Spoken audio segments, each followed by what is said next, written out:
واتخذ اللہ ابراہیم خلیلا۔ اللہ تبارک و تعالی نے جناب حضرت ابراہیم خلیل اللہ علیہ نبینا سرکار کو اپنا گہرا دوست بنا کر دھرتی پر بھیجا۔ جس طرح دوست اعلیٰ ہوتا ہے، امتحان بھی اعلیٰ ہوتا ہے، جس طرح دوست کی قدر زیادہ ہوتی ہے اس پر امتحانات کے پرچے بھی بہت زیادہ ہوتے ہیں۔ خدا نے ان کو اپنا خلیل بنایا، اپنا دوست بنایا، تو پھر زمین پر انہیں بھیجا۔ جتنا بڑی بیماری ہوتی ہے اتنا بڑا علاج ہوتا ہے۔ اور پھر جناب حضرت ابراہیم خلیل اللہ علیہ نبینا سرکار کے آنے سے قبل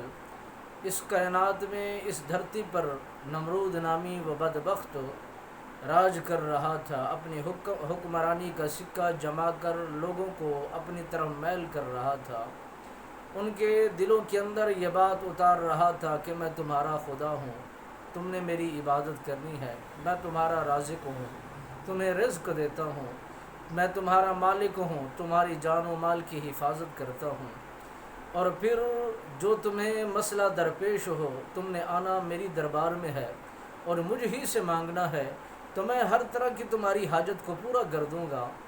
جناب حضرت ابراہیم خلیل اللہ علیہ نبینا سرکار کے آنے سے قبل یہ بدبخت اپنا سکہ جما کر بیٹھا تھا۔ اس نے بڑے سال،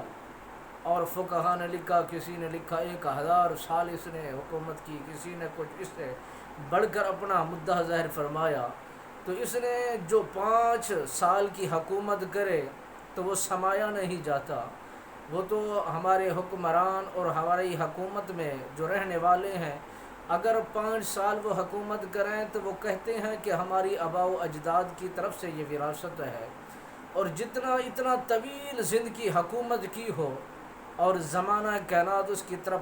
پلٹ کر آ رہا ہو، اس کے دماغ کا کیا کہنا ہوگا، اس کی فرعونیت کا کیا اندازہ ہوگا،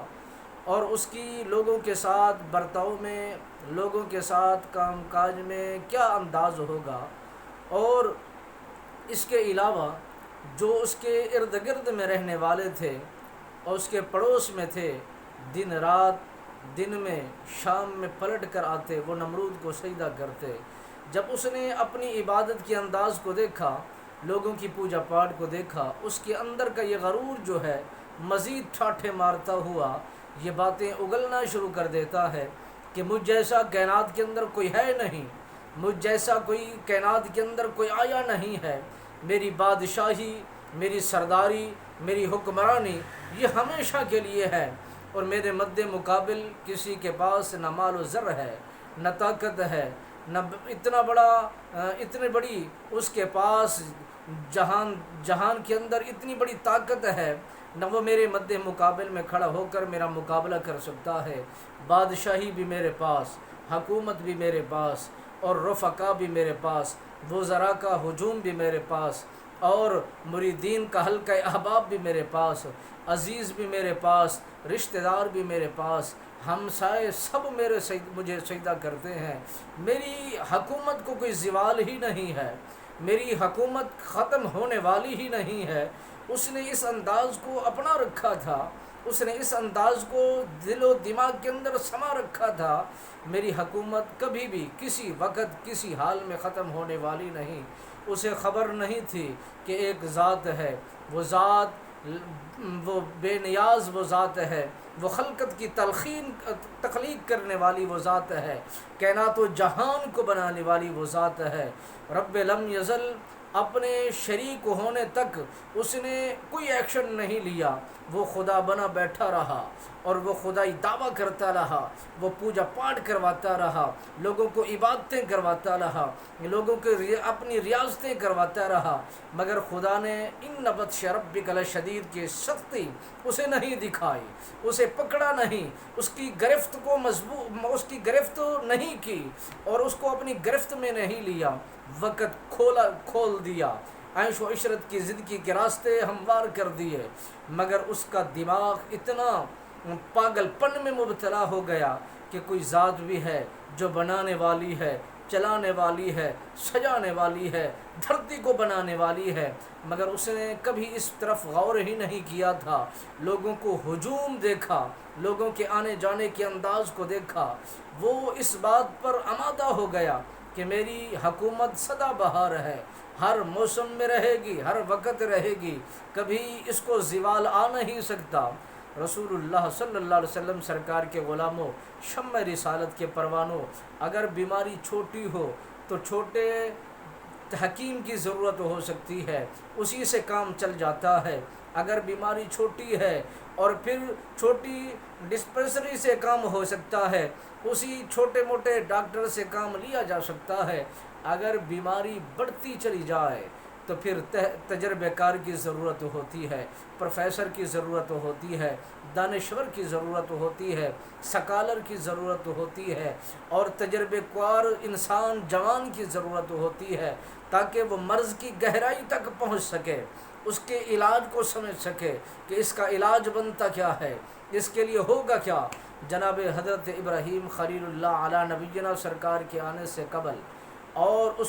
اس کی بادشاہی کی کیفیت بدلنے لگ گئی، ہلچل مچنے شروع ہو گئی، تو ان کے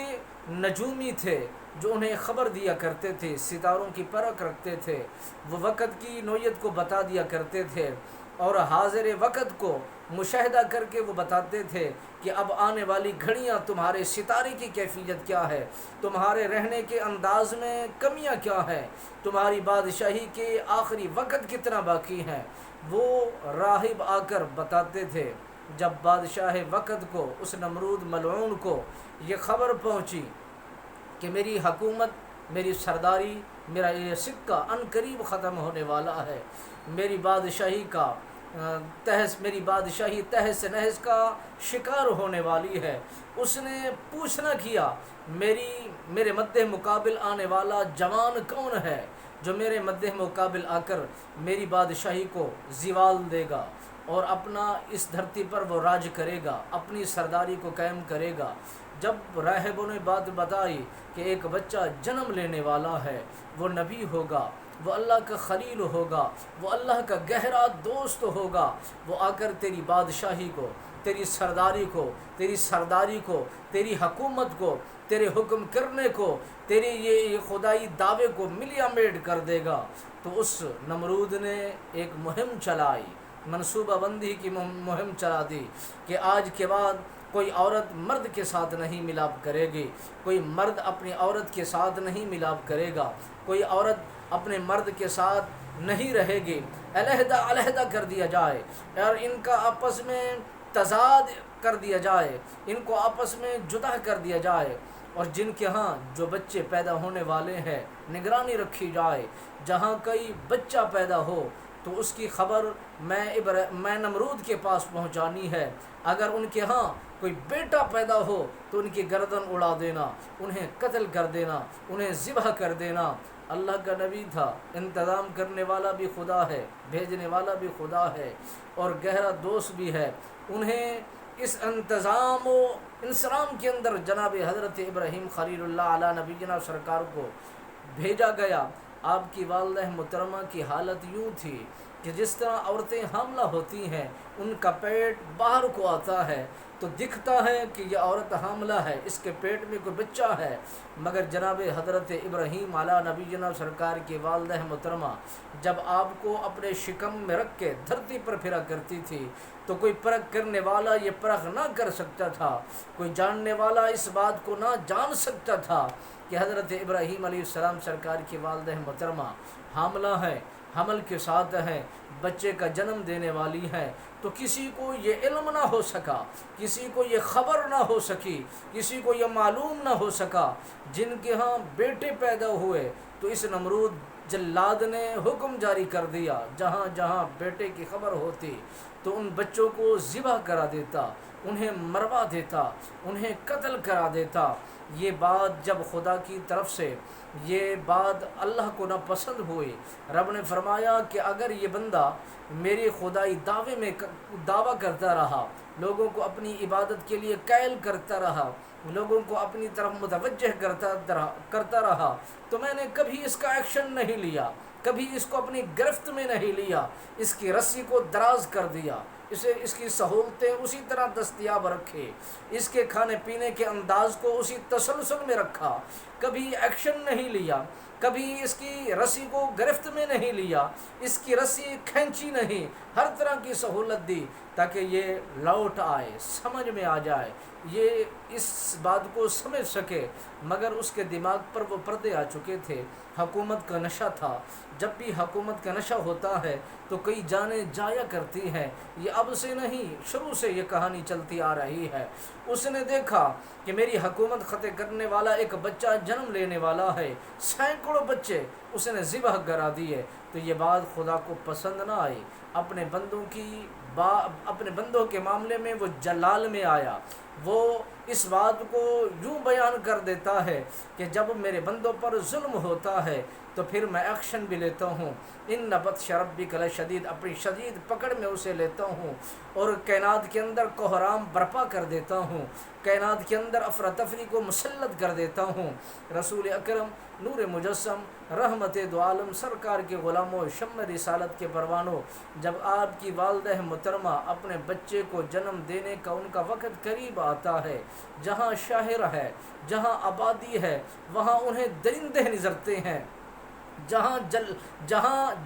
جنگل کے جانور موجود ہیں، جہاں سنساٹ ہے، جہاں لوگوں کا رہنا سہنا، جہاں پر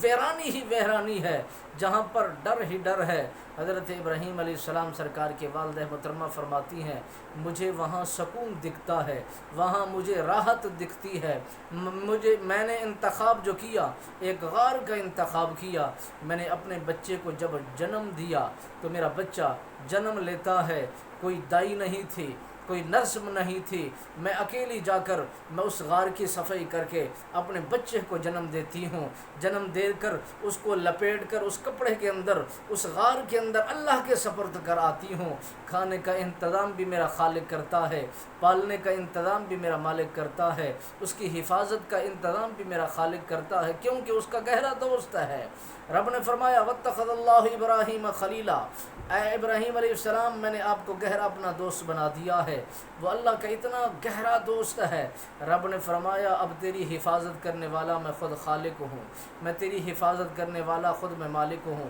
تیری حفاظت بھی کروں گا، آپ سے کام بھی لوں گا۔ تو آپ نے میری حمد و ثنا کے گیت گانے ہیں اور لوگوں کے اندر پرچاؤ کرنا ہے، جس کی تم عبادت کر رہے ہو یہ جھوٹا ہے، یہ کذاب ہے، اس کی حکومت ملیا میٹ ہو جانے والی ہے، اس کا نام اس دھرتی سے ختم ہو جانے والا ہے، ایک ہی نام باقی ہے جو رب کا نام ہے یا اس کے رسول کا نام باقی ہے، اس کے علاوہ سب قبیلے ختم ہو جائیں گے، سب برادریاں ملیا میٹ ہو جائیں گی، سب رشتوں کا تعلق ختم ہو جائے گا، ایک ہی نام باقی ہے، رب رسول کا نام باقی ہونے والا ہے، اس کے علاوہ کسی کا نام باقی نہیں رہتا، اس کے علاوہ کسی کا پرچان نہیں باقی رہتا۔ جناب حضرت ابراہیم علیہ السلام سرکار کو اللہ نے اپنا دوست، گہرا دوست بنا کر دھرتی پر بھیجا۔ کیوں بھیجا؟ اس لیے بھیجا کہ بیماری بڑی تھی، علاج بنا کر بھیجا، جا کر وہیں پر لوگوں کو اپنی طرف متوجہ کرنا ہے، اللہ کی حمد کے گیت گانے ہیں، اللہ کی بڑائی کو بیان کرنا ہے، لوگوں کے اندر پرچاؤ کرنا ہے کہ خدا وحدہ لا شریک ہے، اس کا کوئی شریک نہیں ہے، وہ اکیلی ذات ہے، وہ بنانے والا ہے، وہ جہان کو چلانے والا ہے، کن فیکون کہہ کر کائنات کی تخلیق کرنے والا ہے۔